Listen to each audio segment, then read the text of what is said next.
Welcome to ನನ್ನ channel. ನಾನು ಒಂದು ಸೂಪರ್ ಆಗಿರೋ ಪಲ್ಯ ಮಾಡಿ ತೋರಿಸ್ತಾ ಇದ್ದೆ ನೋಡಿ. ಕ್ಯಾಪ್ಸಿಕಮ್ ಮತ್ತು ಬಟಾಟೆ ಇದೆರಡು ಕಾಂಬಿನೇಷನಲ್ಲಿ ಪಲ್ಯ ತುಂಬ ಲಾಯ್ಕ್ ಆಗುತ್ತೆ. ನಮ್ಮ ಚಪಾತಿಗಾಗಲಿ ಪೂರಿಗಾಗಲಿ ಅನ್ನಕ್ಕೆ ಸಹ ಹೈ ಕ್ಲಾಸ್ ಆಗುತ್ತೆ, ಮೊಸರನ್ನಕ್ಕೆ ಸಹ ತುಂಬ ಲಾಯ್ಕ್ ಆಗುತ್ತೆ. ಹಾಗೆ ಅದರದ್ದೊಂದು ಪಲ್ಯ ಮಾಡಿ ತೋರಿಸ್ದೆ. ವರ್ಜಿನ್ ಕೊಕೊನಟ್ ಆಯಿಲ್ ಹಾಕೊಂಡಿದ್ದೆ, ಒಂಚೂರು ಸಾಸಿವೆ ಕಾಳು ಹಾಕೊಂಡಿದ್ದೆ.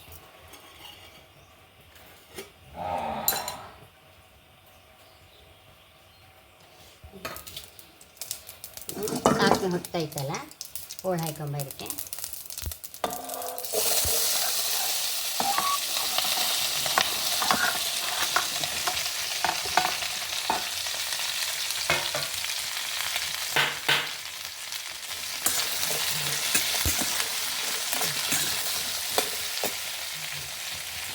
ರುಚಿ ತಕ್ಕಷ್ಟು ಉಪ್ಪು,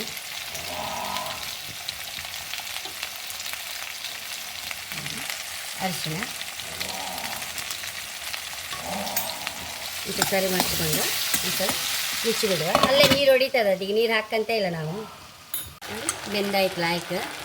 ಒಂಚೂರು ಹಸಿಮೆಣಸು ಹಾಕೊಂತ ಇದ್ದೆ, ಒಂಚೂರು ಬೇವನೆಲ್ಲ ಹಾಕೊಂತ ಇದ್ದೆ.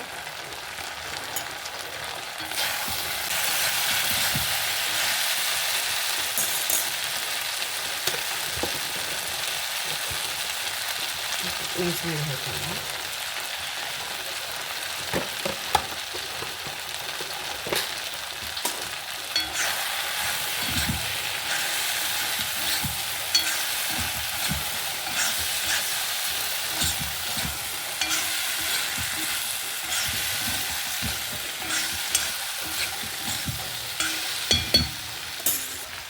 ಸ್ವಲ್ಪ ಹಾಕೊಂಡಿದ್ವ, ಹಾಗೆ ಹೋಯ್ತು ನೋಡಿ ಪಲ್ಯ. ಹೈ ಕ್ಲಾಸ್ ಪಲ್ಯ, ತುಂಬ ಅಂದರೆ ತುಂಬ ರುಚಿ ನಮಗೆ ಅನ್ನಕ್ಕೆ. ಹಾಗೆ ಚಪಾತಿಗಂತೂ ಹೇಗೋ ಲಾಯ್ಕ್ ಆಯ್ತು ಬಿಡಿ, ಅನ್ನಕ್ಕೆ ಸಹ ಸೂಪರ್ ಆಯ್ತು ಈ ಪಲ್ಯ. ಈಗ ಬೌಲ್ ಟ್ರಾನ್ಸ್ಫರ್ ಮಾಡುವ.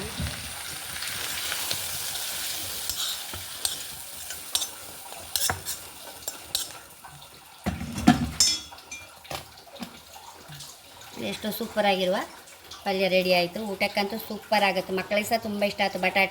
ಬಟಾಟೆ ಅಂತೂ ಪೀಲ್ ಮಾಡಲೇಬಾರ್ದು. ಒಂಚೂರು ನಾವು ನೆಲಕ್ಕೆ ಒಳ್ಳೆ ಜಾಗದಲ್ಲಿ ನೆಲದಲ್ಲಿ ಒಂಚೂರು ಹೀಗೆ ತಿಕ್ಕಿದರೆ ಅದು ಸಿಪ್ಪೆಲ್ಲ ಹೋಗುತ್ತೋ ಅಷ್ಟು ತೆಗೆದ್ರೆ ಸಾಕು. ಹಾಗೆ ನನ್ನ ಚಾನಲ್ ಇಷ್ಟ ಸಬ್ಸ್ಕ್ರೈಬ್ ಮಾಡಿ, ಲೈಕ್ ಮಾಡಿ, ಕಾಮೆಂಟ್ ಮಾಡೋದಂತೂ ಮರಲೇಬೇಡಿ. Thank you.